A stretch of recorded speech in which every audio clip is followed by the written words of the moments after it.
Hello, Musto0063 back for part 5 of Mega Man Day in the Limelight 2. Last time I took out the 2 remaining Robot Masters from Mega Man 3, so that's Snake Man and Gemini Man, with Air and Bubble, and that leaves us with the Doc Robot stages. And just a nice little kind of touch here, as you can see on the stage select screen. You can actually change the character you're going to control as you go through the stage. So since I want to show off something on the first stage we're going to go off, I'm going to choose Quick Man right off the bat. I'm going to try and avoid like spam using Metal and Quick, as I said in an earlier video, but yeah, they are just so damn good. But I do want to use Quick right off the bat to demonstrate something in the first stage we're going to be playing as. And as you see, when you select the Doc Robot stage, you can choose between playing that Doc Robot stage or playing the original Mega Man 3 Robot Master behind that stage. So in this case, Magnet Man. Useful if you miss the collectible icon and want to, you know, go and find it or collect it. And but yeah, since I've already done that, I don't need to worry about it, and we'll go straight to the Doc Robot behind Magnet Man stage. So what I wanted to show off right off the bat is that there is a platform up there, and we can't get up there even with Quick Man's, you know, super duper jump height and manoeuvrability and distance with jumps. So yeah, we have to get up there another way. But first off, I do just want to show off a little bit of the level. If we go over to the right here, just so that we can actually see it. Otherwise we're going to miss the opportunity. So yeah, I will come back to that later, and we'll see what all that is about in just a moment. But yeah, let's go over to the right hand side and deal with these magnets and this duck robot enemy. You can actually use the magnets really nicely there to get you know, get up to a kind of a height where you can just shoot the metal blades horizontally, and I can switch to Metal Man for that reason. He does he's pretty awesome from maneuverability and weapon point of view. And yeah, you can use the magnets to your advantage. You can't really for that last one, but hey, you can just kind of like stand and shoot horizontally and jump and shoot horizontally, alternately, just making sure you don't land on the little mini duct it sends out, and you'll be fine. Now I could drop down that pit, but of course that would proceed with the level the way I don't want to do it, because I want to go back to the left and see what's going on over on that ledge. So we're going to switch to Airman. We're going to get a little bit of extra height, and we're then going to blow. And we can blow the magnets, as you can clearly see, and that's how we get up there. If I'm feeling particularly mean, I could just kill these damn magnets. But yeah, I like that additional use of air, in the sense that you can actually control the magnets and yeah, use them to get to other areas. If you've already played through Magnet stage, and if you already played through Snake Man stage and unlocked air, you can obviously use that trick while playing through Magnet stage if you don't want to use Heat Man, which is the character you would ordinarily through there. I'm going to use Air Man's ability here just to get rid of these bloody Mets, because they are often annoying, particularly in this area where the platforms are narrow. And yeah, I'm just going to use Air's ability to just casually blow the bloody Mets right off the ledges. Really, really helpful, really, really useful. And there's our little collectible, so yay. And yeah, in case you're wondering, that little area is the right, that's shaft. If I had fallen down there from the initial screen up in the open area, that's where we would have landed. So yeah, I've now showed everything off, and I can proceed as I would do normally. And yeah, I am going to switch back to Metal, because I think his manoeuvrability and speed and his weapon just is probably going to be quite useful in order to get through these areas.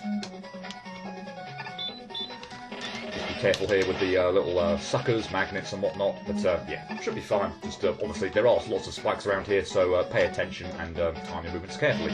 This bit in particular, don't dilly-dally at all. As soon as the blocks appear, set off, or you're likely to end up running out of blocks, and yeah, you'll get stuffed. This little section here, I think whatever character you are, as long as you hold right, you'll get through there, even with the slowest moving character. But we'll say with Metal, it was no problem whatsoever. I could easily get through there. But yeah, again, just don't hang about, or otherwise the magnet will pull you up into the spikes, and you don't want that. And yeah, rather than dealing with this needle Harry, I am just going to use the magnets to hover over it.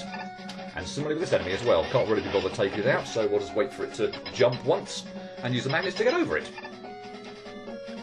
Right. First boss time, and yeah, I am not just selecting Quick because he's one of those 2 Robot Masters who is the most awesome. Quick Boomerang is actually, as far as I can tell, this Doc Robot's weakness. And it's Docs Elec from Mega Man 1. Well, it couldn't be a Mega Man 2 one, so yeah, nice little touch. I like the fact that we are fighting Doc Robots from Mega Man 1. He's reasonably straightforward, provided you are cautious. So what you can see I'm doing here is basically what he does is he moves or walks from one side of the screen to the other, and then shoots out these thunder beams. He will always want to do this from a stationary position. Sometimes he'll shoot them the same height you are, so on the floor. Sometimes he'll shoot them out, or he'll jump and shoot them up in the air. Obviously, if he does that, stay on the ground. But yeah, provided you just kind of keep your distance and do it this way, then yeah, Docs Elec is really no problem whatsoever. Do be careful of these thunder beams, and indeed the Docs Elec himself. These things hurt like frickin' hell if you hit them. So yeah, and I say the best strategy seems to be wait for him to start walking across, wait for him to finish using all the thunder beams, and yeah, use a quick boomerang, jump over him, and yeah, get as far away from him as possible. That's a pretty easy Robot Master, or Doc Robot Master, if you use quick, and because that's his weakness, and yeah, you use that strategy. So yeah, I'm actually going to stay as quick for the time being, because his speed is going to be exceptionally useful for getting through these electric traps. There are also other ones in the game that we're going to be wanting to get through as well. So yeah, quick actually seems like a very good choice at this point in time as well. I'll be bothered with that needle, Harry. And yeah, you can see over to the right hand side we've got some kind of electric little beams that we have to kind of wander through. The timing on these is really, really unforgiving. So yeah, you don't want to be a slow moving character, you don't just want to waddle through. As soon as the thunder goes away, as you see there, even with quick, I was too slow for that. Yeah, there's not much time, so as you can clearly see, Quick Man would certainly be a good character to use. Certainly not anyone like Bubble or anything. But even then, wow, I positioned myself terribly there. But even then, you can still screw up. I'm going to make sure I don't screw up this jump, so I'm going to try and select Heat Man and use his dash ability to get over to that health. Yay. I'm also going to use Heat Man for this little section as well, because he can just dash through there and take the damage, or well, not take the damage, actually suffer no damage. So yeah, and these ones here are bloody... I don't know, I've never actually really tried this, I must admit, but it seems like it's probably a good idea, but he keeps like falling through, and I can't seem to quite get the distance as well. So okay, I'm going to have to switch back to quick. But this bit is again so unforgiving in terms of the timing for when you can actually jump up. I mean, look at that. I was pretty adamant there. I'd done a good job there, but apparently not. I was too slow, and yeah, they're absolutely kicking my arse, and I don't like this section one bit. And yeah, I really wish I could have got a hand on that with Heat Man, because as I say, he can, when he's dashing, he can just effectively not take the damage. So yeah, it would be really useful. And yeah, well, even with quick there, you can see that section completely kicked my arse. It does not give you a lot of time to move through those electric traps. And I tell you, I could really use some health here, because the other Doc robot that we're going to face is a little bit of a pain. So yeah, I could really use some health. I think I've probably got enough that I won't die, but I don't want to risk it. So some health would be very nice. Of course, I could cheat and use the little trick I showed off with the...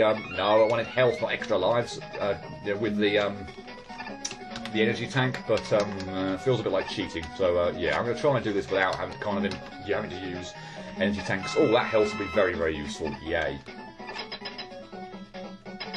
Well, cheating, at least, cheating is way too strong a word, but for me, I really do not like using energy tanks unless I feel like I absolutely have to. This is not a situation where I feel like I have to. That was the wrong Robot Master, I did not want to select you. It's Docs Elec again, and yeah, there are two, well actually, let me just demonstrate a bit of the fight first. Yes, I'm using metal, apologies again, metal and quick, but as you can clearly see, Docs Elec is up at the top there of the screen, and it's kind of hard to hit him unless you have a weapon that travels upwards, and of course Metal Blade does a particularly good job of that. If you're working through the math and wondering, well, why that's going to suck, well, why are we fighting Docs Elec again? There are 6 Robot Masters from Mega Man 1, and we've got 4 stages where we'd fight 2 Doc robots, so that's 8. So yeah, there are going to be some that are duplicates. So yeah, Docs Elec is one of the 2 where we actually have to yeah, refight them. I say it's not like really, really bad, but you never quite know where those bloody electric things are going to come out from. They can sometimes be really difficult to dodge, particularly when the 2 areas at the bottom left and bottom right are now permanently charged. And yeah, Metal's a very good one for that fight, just simply because he can shoot vertically upwards. Save. Go back to the main menu, and I should be going after, or doing a second Doc Robot stage this video. That will be hard stage, and yeah, this is also one of the stages where the Doc Robot is duplicated.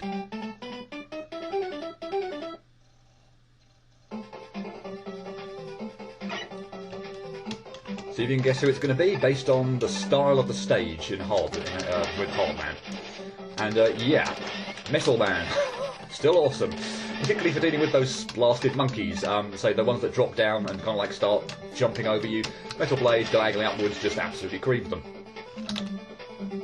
I think it's probably also worth pointing out, well, since I'm actually going to have to switch to Crash here, to break through this barrier, can't use Metal to get through that, we are actually going to be using Crash quite a bit through at this stage, and so yeah, we're seeing quite a lot of Crash. There are lots of destroyable blocks and other things that we're going to want to use him for. It's also actually worth mentioning, if I can actually, yeah, let's do this now. So let's actually go back up here, and you can see that, or there's a demonstration that Quick, for instance, can climb ladders. Woodman cannot. Airman, I don't think also can either. So yeah, there are actually some Robot Masters who have, from a manoeuvrability point of view, cannot climb ladders. So if you actually think back or want to go back and look at these stages where we use those Robot Masters, you will actually find that there's clever kind of things put into those stages that mean you don't have to use ladders. For instance, when going through Spark stage as Woodman, you might remember that we had those little platforms that rise up all the time. So we had those as a gimmick for getting through Spark stage rather than ladders. The reason being, Woodman can't climb ladders. Similarly with Air, there were like little extra kind of platforms and things that would, I should have stayed as Crash, in order to get through the stage. So yeah, I do kind of like that little kind of additional touch. This section is a lot less... I thought I meant it died, what? Didn't see it at all.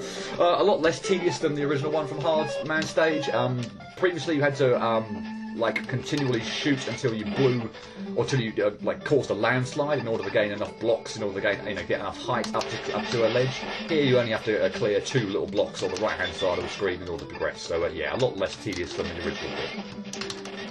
Still got those sodding Met enemies and other enemies that drop from the sky when you cause a cave in, but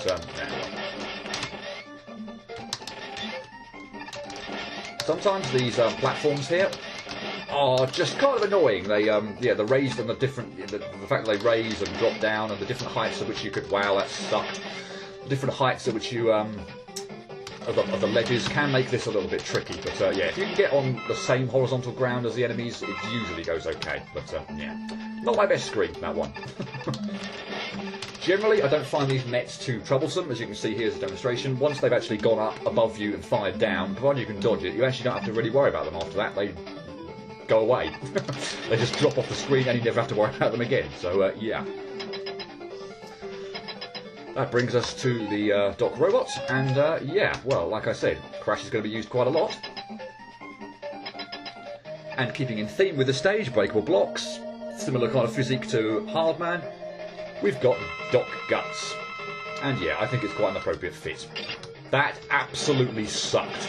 That sucked even more, and I'm really, oh god, what a terrible showing this is.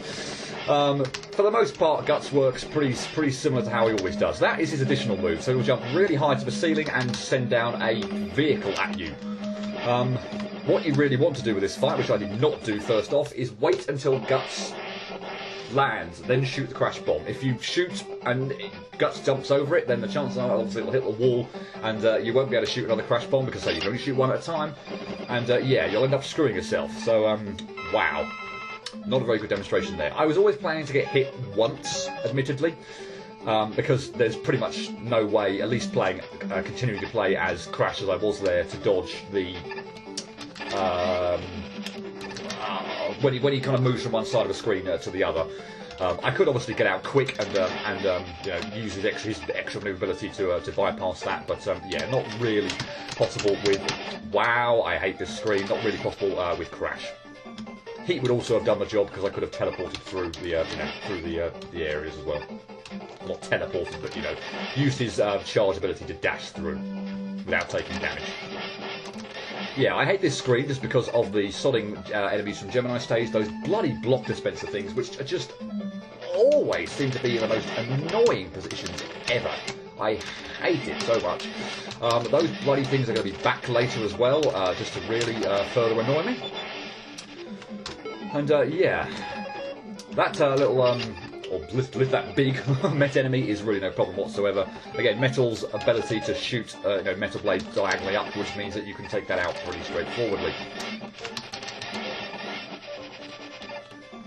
Right, let's go down first and deal with this enemy. Let's go over here a little just to fake out this cannon. And then we're going to select Quick.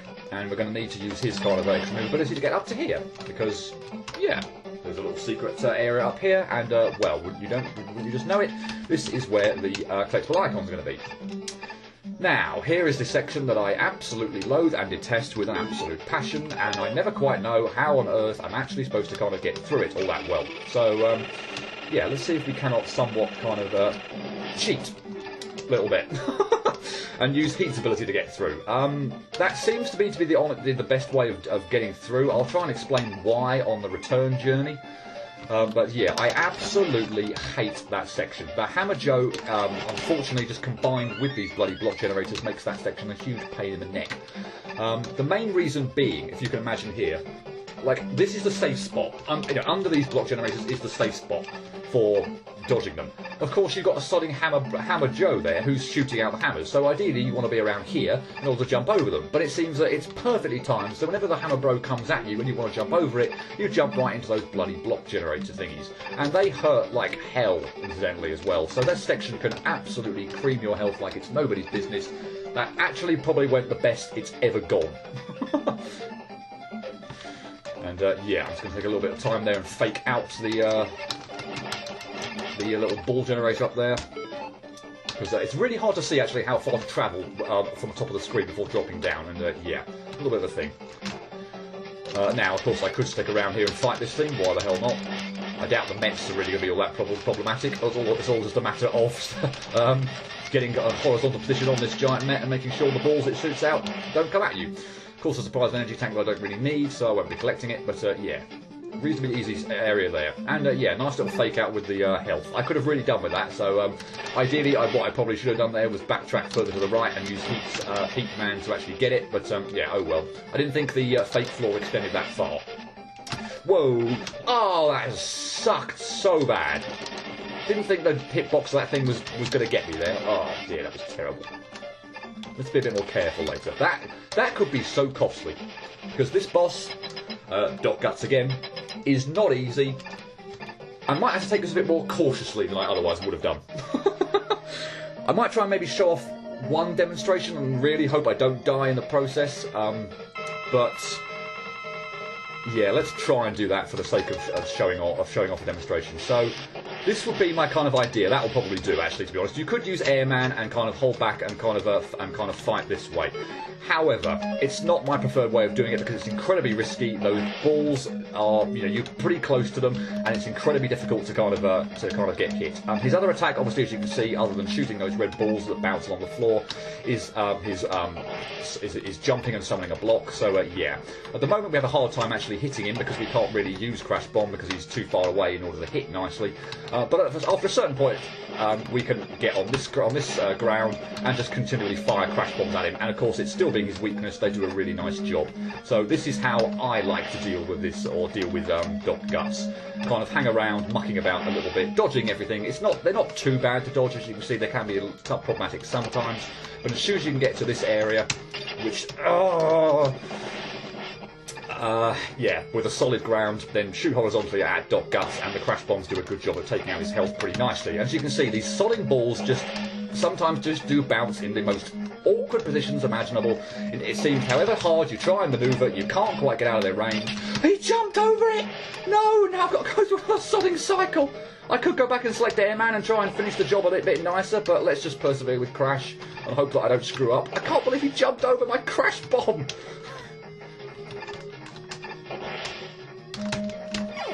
Oh, gotcha! Bloody hell!